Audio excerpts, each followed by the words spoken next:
ஓம் சைராம், ஜெய் சைராம். என் அன்பின் பிரியமே, வாழ்க்கை என்பது நீ நினைக்கும் அளவுக்கோ பயப்படும் அளவுக்கோ அல்லது குழப்பம் நிறைந்ததாய் இருக்கக்கூடியது அல்ல. யதார்த்தத்தை நீ புரிந்து கொண்டால் அதுவே உன் வாழ்க்கைக்கு மிக சிறந்த வழி. எது வந்தால் என்ன, நம் வாழ்க்கை என்பது ஆண்டவனால் கொடுக்கப்பட்டது. இங்கு எதுவும் நிரந்தரமல்ல. கஷ்டங்களோ சந்தோஷங்களோ எல்லாம் ஒரு நாள் வந்த வழி எதுவோ அதே வழியில் திரும்பத்தான் செய்யும். உன்னை எதிர்மறையாக்கும் எந்த ஒரு நிகழ்வுக்கும் நேர்மறையாய் மட்டுமே உன்னை நீ வெளிப்படுத்து. அப்போது உன்னுள் தோன்றும் மன அமைதி மற்றும் தன்னம்பிக்கை உனக்கு கொடுக்கும் உத்வேகம் வேறு எந்த ஒரு விஷயத்திலும் கிடைக்காத ஒரு மனநிறைவை கொடுக்கும். பட்டமானது நூலின் உதவியால் வானத்தில் பறக்கலாம், ஆனால் காற்றால் மட்டுமே அதனை வழி நடத்த முடியும். ஆனால் நூலின்றி பட்டமில்லை, காற்று இல்லை என்பதை சொல்ல முடியாது. அது இல்லாதது என்ற ஒரு விஷயமும் கிடையாது. உன் வாழ்க்கையில் நடப்பவையெல்லாம் நூலை போலத்தான். அதை தாண்டி நான் உன்னிடம் சொல்வது காற்றை போல இரு என்றுதான். உன்னை அரவணைக்க யாரும் இல்லை என்று வருந்தாதே. உயிருக்கு உயிராய் உன்னை நான் பாதுகாக்கிறேன். உன் நம்பிக்கை, பொறுமை, உன் பலத்தையும் எவ்வளவு உன்னதமானது என்பதை நான் அறிவேன். கவலைப்படாமல் நம்பிக்கையோடு இரு. என்னை வரவேற்க தயாராக இரு. உன்னை தேடி நான் வரப்போகிறேன். உன்னை நான் என்றும் பாதுகாப்பேன். உன் வீட்டிற்கு பணமாகவோ பிரச்சனைக்கு உரிய தீர்வாகவோ இன்று நான் வரப்போகிறேன். உன் கவலை நீ உருவாக்கியது அல்ல, உருவாக்கப்பட்டது. அது உன்னை உருக்கிவிட்டது என்பதனை நான் அறிவேன். உன் கவலைகளை கனப்பொழுதில் களைய வருகிறேன். அமைதியாக இரு. உன் சாயப்பா நான் இருக்கிறேன். இங்கு எந்த இன்பமும் துன்பமும் நிரந்தரமில்லை. இன்பங்கள் வரும்போது வாழ்க்கையை அனுபவித்துக்கொள். துன்பம் வரும்போது வாழ தேவையான அனுபவங்களை நீ கற்றுக்கொள். என் உபதேசத்துக்காகவும் உதவிக்காகவும் என்னை நீ அடைந்தால் அவற்றை நான் உடனடியாக உனக்கு கொடுப்பேன். இன்றும் நான் உயிரோடு இருக்கிறேன் என்பதை எப்போதும் உணர்ந்து கொள். பக்தனாகிய நீ அழைத்தால் நான் ஓடோடி வருவேன். உனக்கான செம்மையான வாழ்க்கை வரப்போகிறது. அப்போது உன் வாழ்க்கையில் குற்ற உணர்வுகளும் பயமும் இருந்த தடம் தெரியாமல் மறைந்து போகும். உனக்கு வருவதாக நினைக்கின்ற நன்மையும் தீமையும் நான் உன்னை சரிப்படுத்துவதால் வருகிறது என்பதை உணர்ந்து கொள். உன்னை மேம்படுத்தவே மேற்கொண்டு வருகிறேன். உனது உணர்வு பக்தியாக மாறி என்னையே நீ குலதெய்வமாக வழிபடுவாய். எந்த நிலையிலும் கைவிட மாட்டார் என்ற நம்பிக்கை உனக்குள் வேண்டும். என்ன கஷ்டமானால் என்ன, எல்லாம் அப்பாவையே சேரும் என்று நீ எண்ணிக்கொள். யார் என்னை நினைக்கிறாரோ அவரை நான் நிரந்தரமாக நினைவில் வைக்கின்றேன். எனக்கு வண்டியோ குதிரையோ ஆகாய விமானமோ ரயில் வண்டியோ தேவையில்லை. என்னை யார் அன்புடன் கூவி அழைக்கின்றாரோ அவருக்கு நான் தாமதமின்றி உடனே தோன்றுகிறேன். வாழ்க்கையில் எதற்காகவும் கவலை கொள்ளாதே.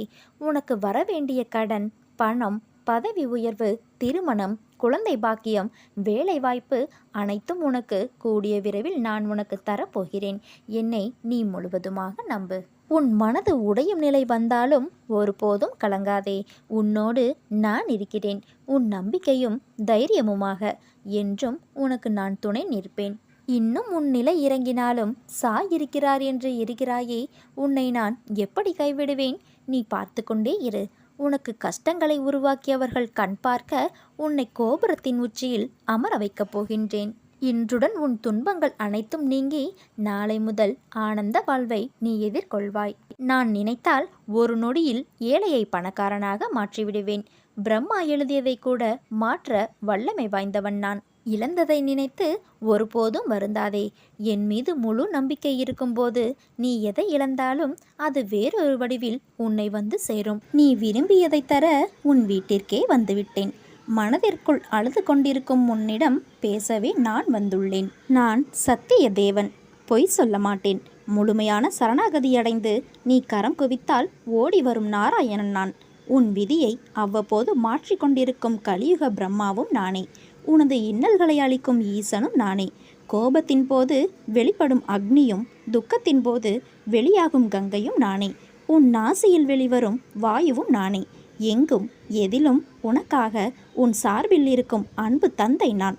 நீ அமைதியாக இரு. என் பெயரை சதா உச்சரித்து கொண்டு இரு. உனக்கு தேவையானதை நானே செய்வேன். கடைசி வரை உன் கூடவே இருந்து நான் துணை செய்வேன். நான் நினைத்தால் ஒரு நொடியில் உன் நிலைமையை மாற்றுவேன். நீ கூட உணரமாட்டாய். என் வழிகள் எப்போதும் ஆச்சரியமானவை. என் மீது முழு நம்பிக்கை வைத்துப்பார். நான் உன்னிடம் என்ன கேட்டேன்? சௌக்கியமாக இருக்கிறாயா என்று கேட்டேன். அதற்கு நீயோ, நீதான் பார்த்து கொண்டிருக்கிறாயே பாபா என் சௌக்கியத்தை என்கின்றாய்.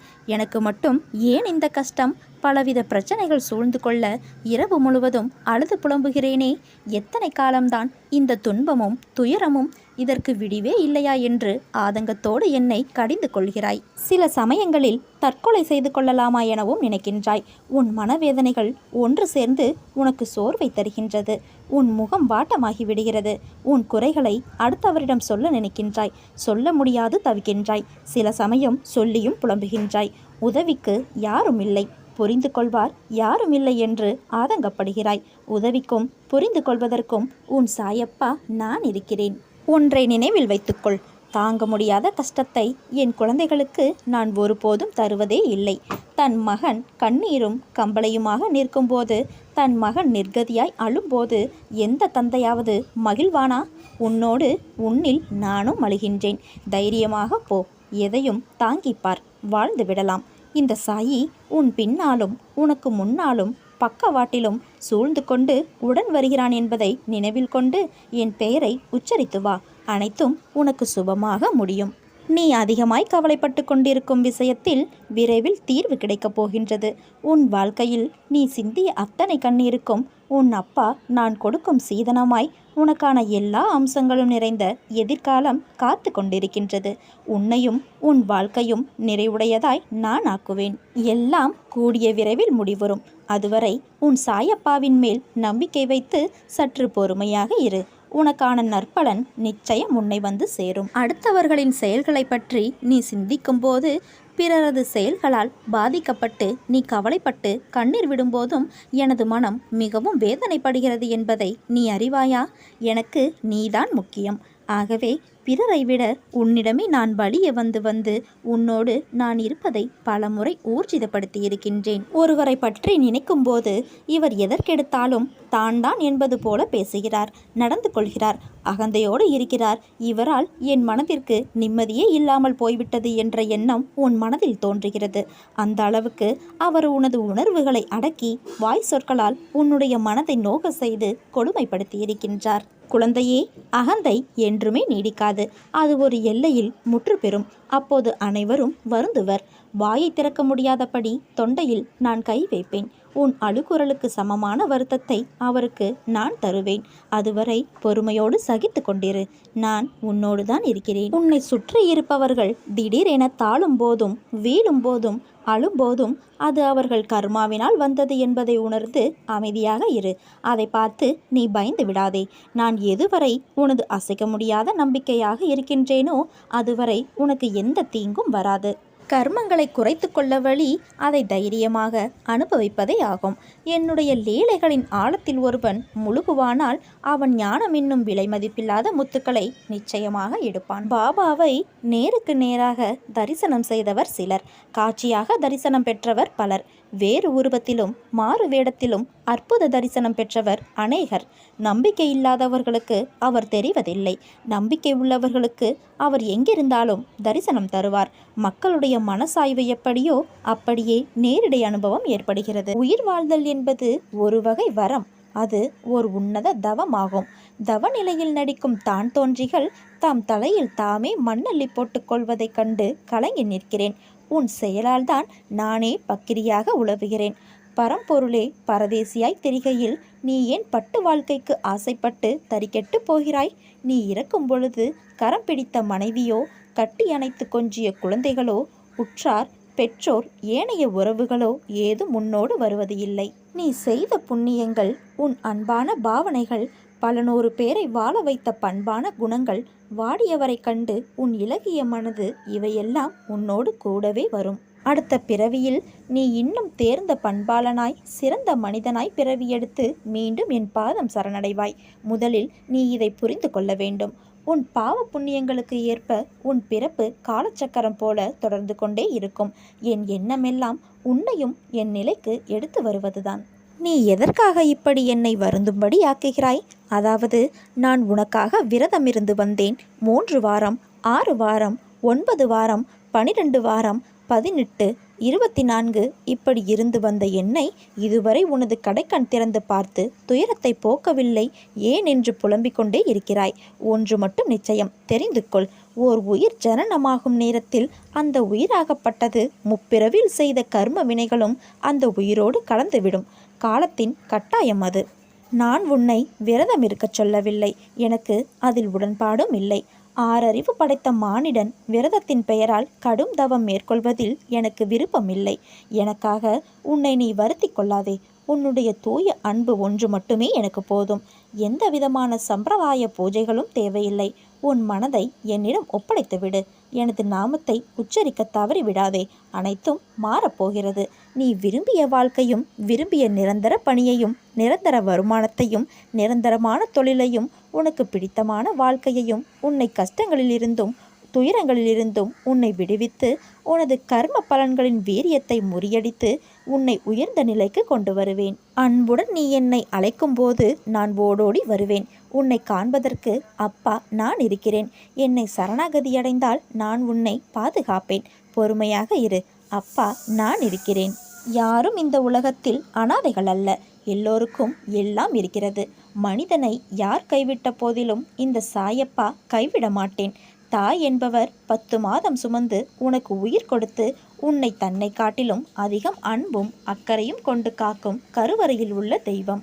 தன் வழியை பெரிதுபடுத்தாது தன் பிள்ளையினை மட்டுமே யோசித்து தன் தாய்மையை காட்டி விலை மதிப்பு சொல்ல முடியாததை உனக்கும் உணர்த்தி உன் உயிருக்கும் உன் பிறப்புக்கும் முதல் அர்த்தமாய் கடவுளின் அர்த்தங்களை தன் குருதி மூலம் உனக்கு சொல்பவர். அப்பா என்பவர் உயிர் கொடுத்த அன்னையின் பங்குக்கு மேலாக உன் வாழ்வுக்கு வழிகாட்டி அதற்கு உயிர் கொடுத்தவர். உன் எதிர்காலத்திற்கு ஒரு அர்த்தங்களை கொடுத்து உன் கையால் நீ தனித்துவம் பெற்று வாழ தன்னையே உருக்கி சிலையை உருவாக்கும் சிற்பியாய் உளியாய் அதை தாங்கும் எல்லாவுமாய் உன்னை அர்த்தமுள்ள முழு மனிதனாயாக்குவது அப்பாதான். அப்பாவின் கண்டிப்பு, கட்டளை, கோபம், பாசம் இவைகள் எல்லாம் தான் உன்னை சிறந்தவராக ஆக்க முடியும். அப்படிப்பட்ட உறவுகளை என்றைக்கும் மரியாதை செலுத்து. அவர்கள் உன்னை காக்க தாண்டுகின்ற பாதையின் வழி எப்படிப்பட்டது என்பது உனக்கு சொல்லி புரிவது அல்ல. நீ அந்த இடத்திற்கு வந்தால்தான் உனக்கு புரியும். அவர்களின் அம்சமாய் உன்னிடத்தில் எப்போதும் நான் இருப்பேன். யாருக்காகவும் உன் தாய் தந்தையை விட்டு கொடுக்காதே. அவர்கள் உன்னை பிள்ளையாய் பெறுவதற்கு நீ போரி படைய வேண்டும். அவர்கள் நீ எழுந்து நிற்க துணை நின்றவர்கள். அவர்களின் முதுமை காலம் என்பது உனக்கு கிடைத்த வரமாகும். நீ அவர்களை பிள்ளை போல பார்த்து கொள்ள வேண்டும். உன்னை கரை சேர்க்க எண்ணத்தக்க இயலாத காரியத்தை உனக்கு நான் நிகழ்த்துவேன். முடியாது, என்னால் இது நடக்காது என்ற எண்ணத்தை நீ ஏற்றிக்கொண்டு இருப்பதால் தான் இவ்வளவு நாள் கடந்து போயின. இன்று அதனை உடைத்து முடியும், என்னால் இது நிச்சயமாக முடியும், சாயப்பா செயல் புரியும் கடமை என்று உங்களிடத்தில் விட்டுவிட்டேன்.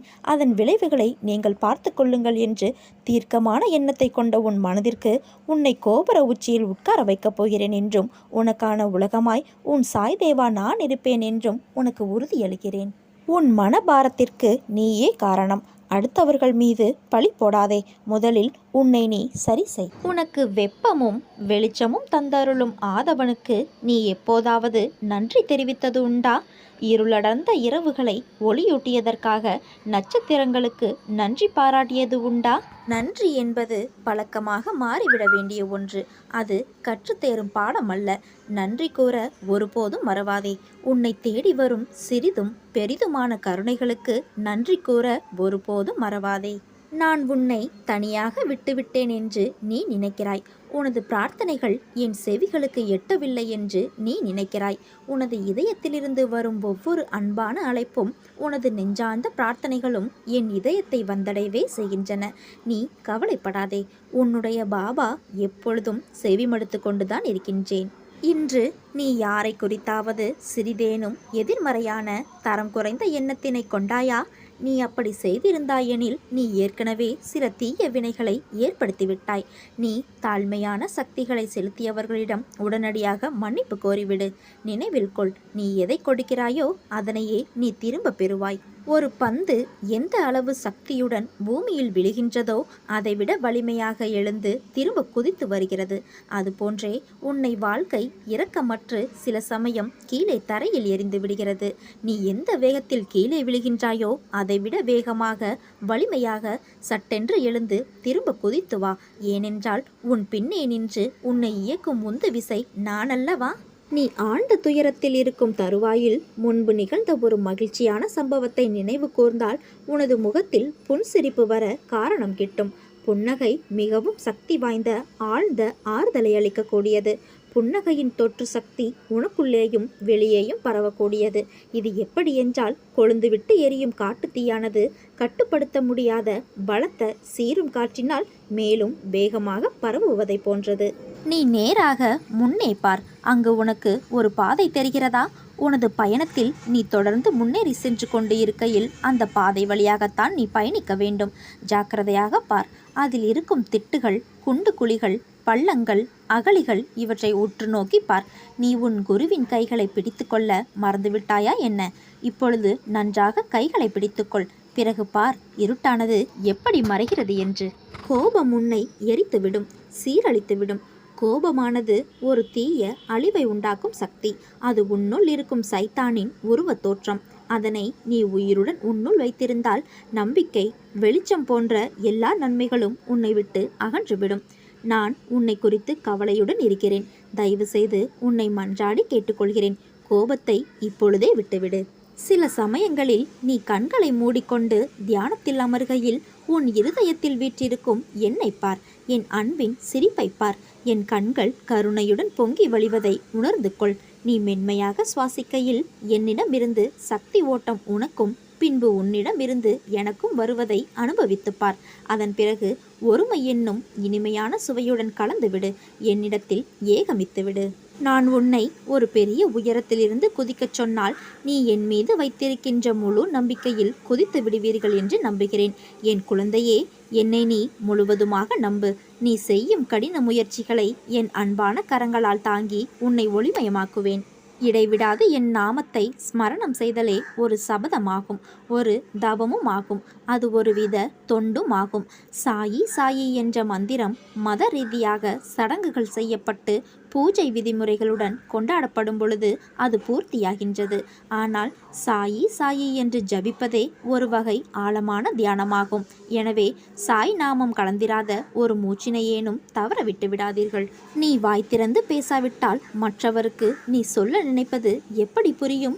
நீ பேசுவதற்காகத்தான் உனக்கு தொண்டை பகுதியில் விசுத்தி சக்கரம் அளிக்கப்பட்டிருக்கிறது.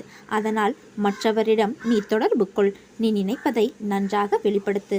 உறவினர்களுக்கு இடையே மௌனம் என்பது உண்மையில் வாழ்வுக்கு பதிலாக மரணத்தை தேர்வு செய்வது போலாகும். உன் மனதில் இருப்பதை நீ நியாயப்படி பேசு. அப்பொழுது உன்னால் இன்னும் நன்றாக மூச்சுவிட முடியும். சொர்க்கமானது மேகங்களுக்கு இடையே இல்லை, அது உன் இதயத்தின் உள்ளே இடம் பெற்றிருக்கிறது. நீ அந்த இடத்தை தேர்வு செய்து வாழ்ந்தால் உனக்கு நிம்மதியான அமைதி நீ உயிருடன் வாழ்ந்து கொண்டிருக்கும் பொழுதே கிட்டும். அந்த இடத்தை விட்டு நீ விலகி வாழ்ந்தால் உன்னால் நரகத்தின் இருளையும் இங்கேயே உணர முடியும். தேர்வு உன் கையில்தான் உள்ளது. நீ சரியானதை தேர்வு செய்.